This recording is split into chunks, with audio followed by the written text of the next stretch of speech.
दोस्तों आज की वीडियो बहुत ही ज़्यादा अलग और जरा हटके होने वाली है क्योंकि आज मैं आपको एक फैमिली की ऐसी कहानी सुनाने जा रहा हूँ जिसको सुनकर आप खुद के ही घर में अकेले रहने से डरने लगोगे। और अगर आप इस वीडियो का पूरा मजा लेना चाहते हो तो अपने हेडफोन्स लगा लो और अपनी आंखें बंद कर लो। लेकिन उससे पहले इस कहानी के मेन कैरेक्टर्स के नाम सुनते जाओ। ये है जेम्स और ये उसकी पत्नी ब्रिटनी और ये रहे उनके 2 बच्चे। तो चलिए शुरू करते हैं आज का स्पेशल एपिसोड।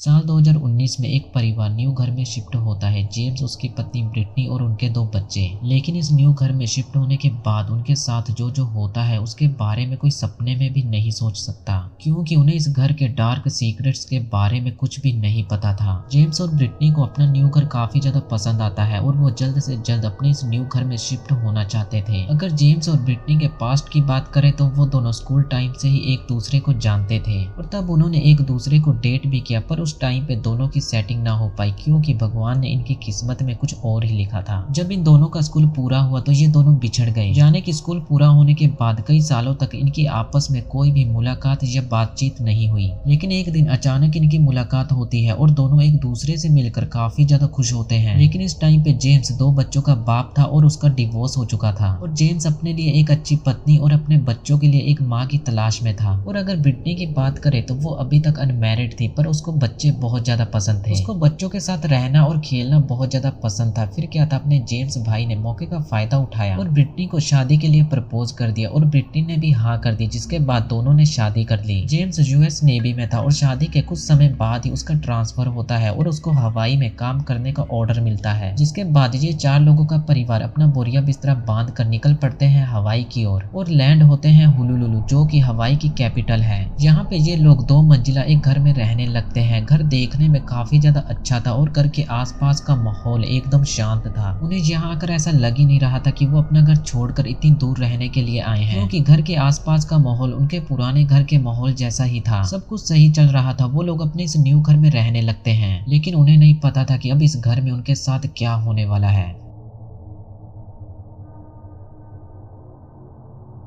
घर में शिफ्ट होने के कुछ दिनों बाद ही ब्रिटनी घर के गैराज में कुछ लेने के लिए जाती है, क्योंकि उन्हें अभी इस घर में शिफ्ट हुए कुछ ही दिन हुए थे और उनका आधे से ज्यादा सामान डब्बों में पैक गैराज में पड़ा था। गैराज घर के लेफ्ट साइड में होता है, जिसका एक दरवाजा घर के बाहर जाकर होता है और दूसरा दरवाजा फर्स्ट फ्लोर के साथ ही अटैच था। ब्रिटनी फर्स्ट फ्लोर का दरवाजा खोलकर सीधा गैराज में चली गई। ब्रिटनी ने जैसे ही गैराज का दरवाजा खोला और जो उसने देखा उसको देखकर वो हैरान रह गई, क्योंकि उनका सारा सामान डब्बों से बाहर निकल कर इधर उधर बिखरा पड़ा था, मानो जैसे कि गैराज में किसी सांड को छोड़ दिया गया हो और उसने गैराज में पड़े सामान की ऐसी हालत कर दी हो। ये सब देखने के बाद ब्रिटनी जेम्स को आवाज लगाती है और गैराज में आने के लिए कहती है। जब जेम्स वहां आता है तो गैराज की ऐसी हालत देखकर उसकी आंखें भी फटी की फटी रह गईं। ब्रिटनी और जेम्स को लगता है कि शायद यहाँ कोई चोर आया था, जिसके बाद वो दोनों गैराज में पड़े सामान को चेक करने लगते हैं कि यहाँ कोई चोर तो नहीं आया था, लेकिन गैराज में जितना भी कीमती सामान रखा गया था वो सभी वहीं पे पड़ा था। बस वो सामान इधर उधर बिखरा पड़ा था, जिससे ये तो पता चल गया कि यहाँ कोई चोर तो नहीं आया था। तब उनके मन में ये ख्याल आता है कि शायद ये काम उनके दोनों बच्चों का है और जब बच्चों से इसके बारे में पूछा जाता है तो वो तो कहते हैं कि हम तो गैराज में गए ही नहीं। जेम्स गुस्से में बच्चों से पूछता है, पर बच्चों का जवाब तब भी ना ही होता है। जिसके बाद जेम्स को लगता है कि शायद ये काम उनके पालतू कुत्ते का है और जेम्स इस गैराज वाले इंसिडेंट को ज्यादा सीरियसली नहीं लेता और इस बात को यहीं पे छोड़ देता है। पर ब्रिटनी इस इंसिडेंट को लेकर काफी ज्यादा सीरियस थी और इस इंसिडेंट को भूल नहीं पा रही थी। ब्रिटनी को कुछ तो गड़बड़ लग रही थी। और इस घटना के कुछ दिनों बाद जब ब्रिटनी घर पे अकेली थी और अपने मास्टर रूम में बैठी तैयार हो रही थी, वो आईलाइनर लगा रही थी और उसके सामने उसका फोन पड़ा था जिसपे यूट्यूब पे मेकअप ट्यूटोरियल की वीडियो प्ले हो रही थी। ब्रिटनी आईलाइनर लगा ही रही थी कि तभी मेन डोर के बंद होने की आवाज इतनी जोर से आती है कि आईलाइनर लगाते हुए उसकी आंख निकलते निकलते बची। वो इस आवाज से इतना ज्यादा चौंक गई कि उसकी सांसें बहुत ज्यादा तेज हो गई, जिसके बाद उसने तुरंत ही फोन में चल रही वीडियो को बंद किया और जेम्स और बच्चों को आवाज लगाने लगी। उसको लगा कि शायद जेम्स और बच्चे घर आए होंगे, पर जब उसके आवाज लगाने के बाद सामने से कोई भी जवाब नहीं आया तो ब्रिटनी को डर लगने लगा और ब्रिटनी फिर से जेम्स और बच्चों को आवाज लगाती है, पर इस बार भी सामने से कोई जवाब नहीं आता। जिसके बाद ब्रिटनी अपने रूम से बाहर निकलती है और सीढ़ियों से नीचे जाने लगती है। सीढ़ियों से नीचे जाते सामने ही मेन डोर था और इसी डोर के जोर से बंद होने की आवाज आई थी। ब्रिटनी जब सीढ़ियों से नीचे जा रही होती है तो उसको एहसास होता है कि नीचे तो कोई भी नहीं है, जिसके बाद वो डरी सहमी सहमी सीढ़ियों के नीचे पहुंचती है तो वो देखती है कि मेन डोर तो बंद पड़ा है, जिसके बाद वो और ज्यादा डर जाती है और डरी सहमी आवाज में फिर से जेम्स को आवाज लगाती है, पर इस बार भी कोई जवाब नहीं आता। तब ब्रिटनी सोचती है कि शायद जेम्स घर आया होगा और मेरे नीचे आने से पहले ही वो वापस काम पे चला गया होगा। ये सोचकर वो खुद को हौसला दे रही थी, पर अंदर ही अंदर वो काफी ज्यादा डरी हुई थी, क्योंकि गैराज वाला इंसिडेंट भी अभी कुछ दिनों पहले ही हुआ था और वो उस इंसिडेंट को भी भूल नहीं पाई थी। ब्रिटनी को लगता है कि शायद ये पड़ोस में रहने वाले किसी बच्चे की शरारत होगी, तो वो घर के बाहर निकलकर देखने लगती है, पर घर के बाहर भी कोई नहीं होता। घर के आसपास क्या, घर के दूर दूर तक कोई भी नहीं दिखाई देता। घर के बाहर एकदम सन्नाटा होता है, जिसके बाद वो घर के अंदर आती है और घर का मेन डोर बंद करने के बाद घर के सभी खिड़कियां और दरवाजे अच्छे से बंद कर देती है और अपने रूम में आकर बैठ जाती है और सोचने लगती है कि कोई तो था जिसने दरवाजा इतनी जोर से बंद किया था, ये मेरा वहम नहीं हो सकता। इसके बाद उसको लगता है कि अब मुझे घर से बाहर जाना चाहिए ताकि वो थोड़ा रिलैक्स फील कर सके। ब्रिटनी घर से ऐसे ही बाहर घूमने जाती है और जब तक वो घर वापस आती है तो तब तक जेम्स और बच्चे भी घर आ चुके होते हैं। ब्रिटनी फटाफट जेम्स के पास जाती है और उससे पूछती है कि क्या तुम दिन में घर वापस आए थे? तो जेम्स कहता है कि नहीं, मैं तो अभी घर आया हूँ। जिसके बाद ब्रिटनी जेम्स को सारी बात बताती है तो जेम्स ब्रिटनी को कहता है कि शायद तुमने गलती से दरवाजा खुला छोड़ दिया होगा और दरवाजा अपने आप हवा से बंद हो गया होगा। पर ब्रिटनी ये मानने को तैयार ही नहीं थी कि उसने दरवाजा खुला छोड़ दिया होगा, क्योंकि उसका कहना था कि मैं हमेशा सभी दरवाजे बंद करके रखती हूँ और मुझे अच्छे से याद है कि मैंने दरवाजा बंद किया था। इस बात को लेकर ब्रिटनी और जेम्स में कहा सुनी होने लगती है और दोनों में झगड़ा हो जाता है, क्योंकि जेम्स ब्रिटनी की बात को ज्यादा सीरियसली नहीं ले रहा था, जिसपे ब्रिटनी को काफी ज्यादा गुस्सा आ रहा था और बुरा भी लग रहा था। इसके बाद दोनों में झगड़ा होता है और दोनों जब लड़कर थक जाते हैं तो अपने रूम में जाकर चुपचाप सो जाते हैं। लेकिन आधी रात को ब्रिटनी की आंख खुलती है और उसको ऐसा लगता है कि जैसे घर का मेन डोर खुल और बंद हो रहा है। उसको साफ साफ दरवाजे के खुलने और बंद होने की आवाज सुनाई दे रही थी, पर उसको ऐसा लग रहा था कि कहीं ये मेरा वहम तो नहीं। और दरवाजे के खुलने और बंद होने की आवाज बार बार आ रही थी, तब उसको जाकर ये यकीन हुआ कि ये मेरा वहम तो नहीं है। जिसके बाद वो जेम्स को उठाने लगती है। जब जेम्स उठता है तो वो जेम्स को कहती है कि हमारे घर के मेन डोर पे कोई है, मुझे दरवाजा खुलने और बंद होने की आवाज साफ साफ सुनाई दी थी। पर जेम्स अभी भी ब्रिटनी से नाराज ही चल रहा था, क्योंकि सोने से पहले ही तो उनका झगड़ा हुआ था और उनका झगड़ा भी इसी बात को लेकर हुआ था। जब जेम्स उठता है तो पूरे घर में सन्नाटा होता है, तो वो गुस्से में आकर ब्रिटनी को कहता है कि मुझे तो कोई आवाज सुनाई नहीं दे रही, क्या ये सभी आवाजें तुम्हें ही सुनाई देती हैं? क्या तुम मुझे अब चैन से सोने दोगी? इस घर में ऐसा कुछ भी नहीं है जैसा तुम सोच रही हो। जिसके बाद ब्रिटनी भी गुस्से में कहती है कि मैंने दरवाजा खुलने और बंद होने की आवाज साफ साफ सुनी थी, तुम एक बार नीचे जाकर तो देखो। पर जेम्स ब्रिटनी की बातों पे बिल्कुल भी ध्यान नहीं देता।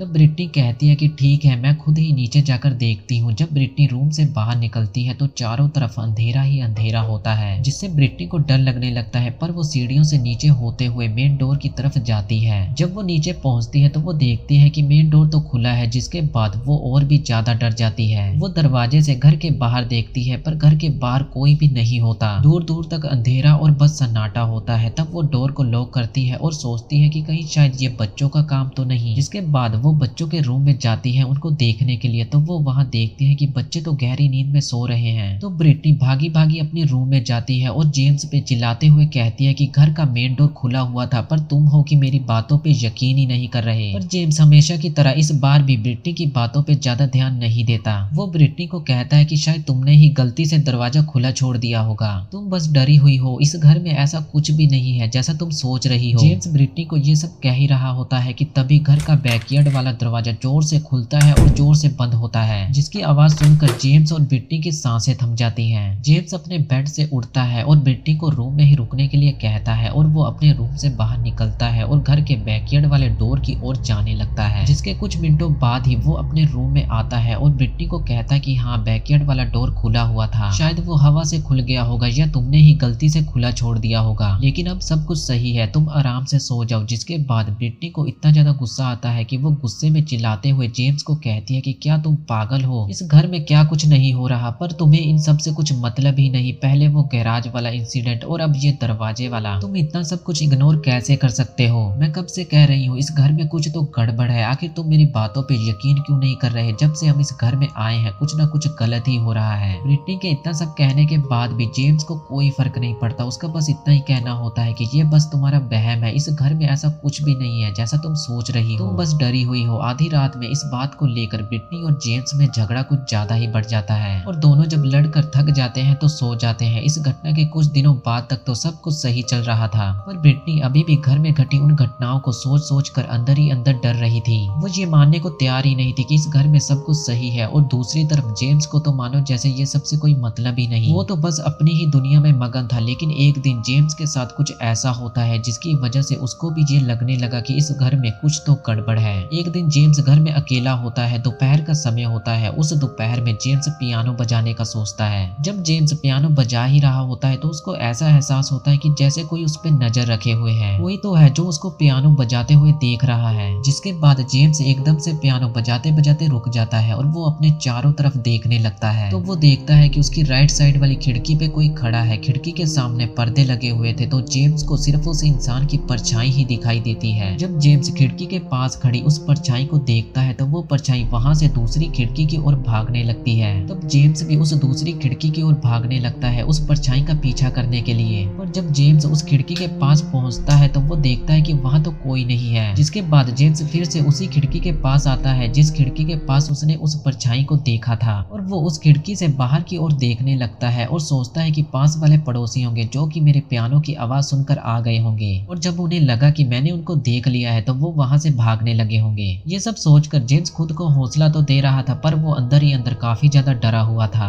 इस घटना के कुछ दिनों बाद ही जेम्स और उसकी फैमिली बाहर जाकर मूवी देखने का प्लान बनाती है। वो लोग सोचते हैं कि बहुत दिन हो गए हम कहीं बाहर साथ में घूमने नहीं गए। तो जब वो मूवी देखने के लिए घर से निकलने ही वाले होते हैं तो ब्रिटनी अपने साथ एक कंबल लेकर जाने का सोचती है। उसके मन में था कि वो सभी साथ में सोफे पे बैठकर कंबल ओढ़कर मूवी देखेंगे। तो वो लिविंग रूम में कंबल लेने जाती है तो वो देखती है कि वहां तो कंबल है ही नहीं। तो वो जेम्स और बच्चों से पूछती है कि क्या लिविंग रूम में जो कंबल पड़ा था उसको तुम लोगों ने उठाया या कहीं देखा है। तो जेम्स और बच्चे कहते हैं कि नहीं। तो ब्रिटनी उस कंबल को लिविंग रूम में अच्छे से ढूंढने लगती है। वो अलमारी के अंदर, बेड के नीचे, सोफे के पीछे, यहाँ तक कि पूरे घर में अच्छे से देखती है पर उसको वो कंबल कहीं नहीं मिलता। तो वो बिना कंबल के ही चले जाते हैं। पर जब वो वापस आते हैं और जैसे ही वो घर का दरवाजा खोलते हैं और जो देखते हैं उसको देखकर उनकी आंखें फटी की फटी रह जाती हैं। वो देखते हैं कि वही कंबल जिसको वो लोग घर से जाने से पहले ढूंढ ढूंढ कर थक चुके थे वो उनकी आंखों के सामने सोफे पे एकदम तय करके अच्छे से सजा कर रखा हुआ है। ब्रिटनी और जेम्स को ये पता था कि उनके घर से जाने से पहले ये कंबल वहाँ पे नहीं था।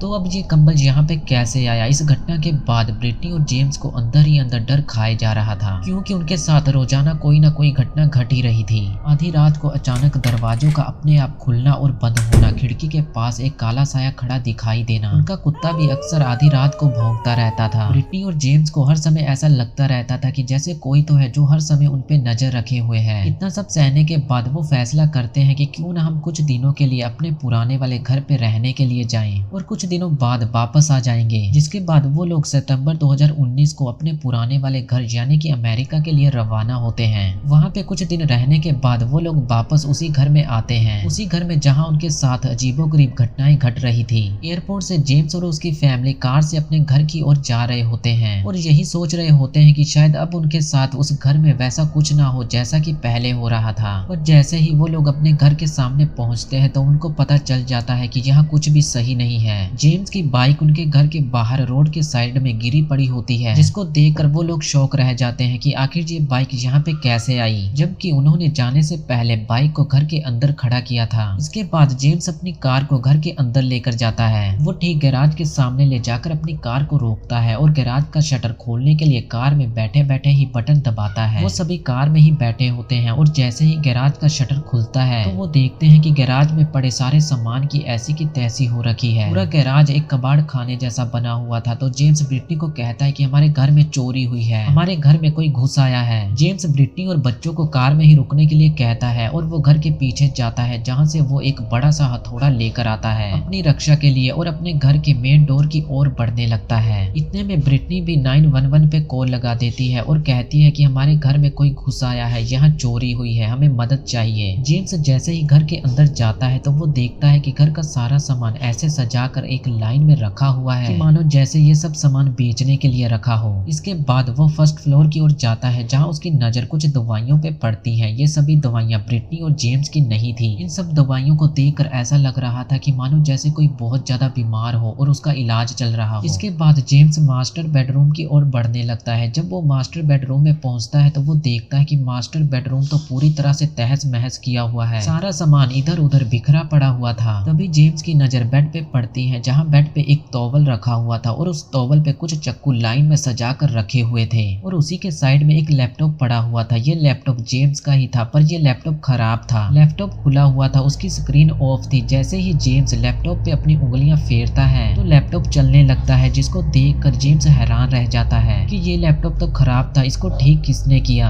लैपटॉप की स्क्रीन जैसे ही ऑन होती है तो लैपटॉप के ऊपर किया जा रहा काम भी दिखाई देने लगता है। लैपटॉप में एक बहुत ही लंबी लिस्ट डॉग्स में बनी हुई थी। जब जेम्स ने डॉग्स के टाइटल को पढ़ा तो वहाँ पे द ओमनीवर्स ट्रायल्स लिखा हुआ था और उसके नीचे लिखा हुआ था rehabilitation for rat like people और उसके नीचे था एक पूरा डॉक्यूमेंट जो कि एक ऑब्जर्वेशन थी कुछ सब्जेक्ट्स के बारे में और ये सब्जेक्ट कोई और नहीं बल्कि जेम्स और ब्रिटनी थे। इस ऑब्जर्वेशन में बताया गया कि जेम्स और उसकी फैमिली एक दूसरे के काफी ज्यादा क्लोज हैं। जेम्स और ब्रिटनी की प्राइवेट बातें तक इस डॉक्यूमेंट में लिखी हुई थी कि वो न्यू बेबी के लिए कितना स्ट्रगल कर रहे हैं। इस डॉक्यूमेंट के ऑथर ने बताया कि कैसे क्रिएचर ब्रिटनी, जिसको इस डॉक्यूमेंट में एक क्रिएचर बताया गया है, ब्रिटनी को न्यू बेबी के बारे में सोचना बंद करना होगा। जो 2 बच्चे हैं ब्रिटनी को उन पे ज्यादा ध्यान देना होगा। अगर किसी की इतनी ऑब्जर्वेशन करनी हो तो पास से निगरानी करनी पड़ती है, पूरा दिन नजर रखनी पड़ती है कौन क्या कर रहा है, कौन कब सो रहा है, कौन कब टीवी देख रहा है वगैरह। ओमनीवर्स ट्रायल के ऑथर ने इस डॉक्यूमेंट के अंत में हैरान कर देने वाला कंक्लूजन निकाला कि अगर जेम्स और उसकी फैमिली को रिहेबिलिटेट करना है तो इनकी मल्टीपल सर्जरीज करनी पड़ेंगी और इस सर्जरीज में हाथ को काटना होगा, जेंडर चेंज करना होगा। इसी के नीचे एक और नोट लिखा होता है जिसमें अलग अलग तरह की सर्जरीज करने के लिए अलग अलग तरह के टूल्स लिखे होते हैं और कुछ ड्रग्स और मेडिसिन भी लिखी होती है ताकि सर्जरीज के बाद पेशेंट को बेहोश किया जा सके। ये सब पढ़ने के बाद जेम्स को एहसास होता है कि जो चक्कू उसके सामने पड़े हैं वो किसी और के लिए नहीं बल्कि उन्हीं के लिए हैं, उनकी सर्जरीज करने के लिए हैं और बाकी जितनी भी दवाइयां जेम्स ने देखी थी वो सभी उनकी सर्जरीज करने के बाद उनको बेहोश करने के लिए हैं। ये सब पढ़ने के बाद तो जेम्स की हालत खराब हो चुकी थी,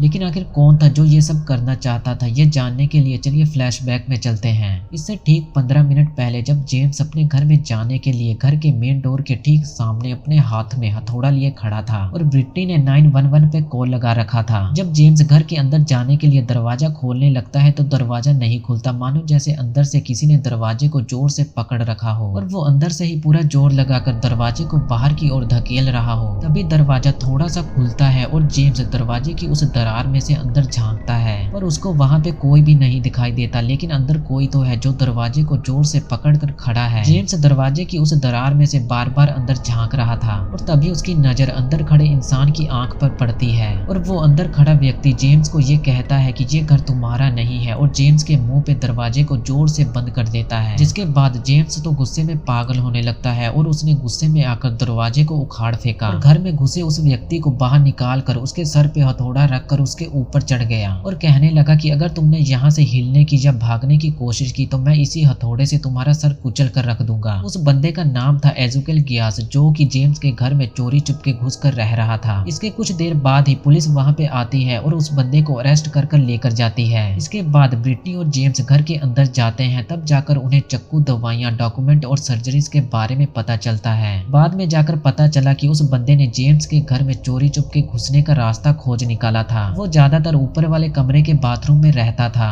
और वहीं से वो नीचे आता और जेम्स की फैमिली पे नजर रखता। वो जेम्स और उसकी फैमिली की छोटी सी छोटी बात पे नजर रखता। उसको जेम्स और ब्रिटनी की प्राइवेट बातें तक पता थी। उसके द्वारा बनाए गए डॉक्यूमेंट को देखकर साफ साफ पता चल रहा था कि वो जेम्स और उसकी फैमिली की सर्जरीज करने वाला था। जेम्स का कुछ दिनों के लिए अपने पुराने वाले घर में जाकर रहने का फैसला उनके लिए जीवन दान साबित हुआ, क्योंकि ये सनकी तो सर्जरीज करने के लिए चक्कू लिए तैयार ही खड़ा था। इतना सब होने के बाद जेम्स और उसकी फैमिली ने वो घर हमेशा हमेशा के लिए छोड़ दिया। लेकिन ये बंदा कौन था और उसको ये सब करके क्या मिलने वाला था, ये आज तक एक रहस्य ही बना हुआ है।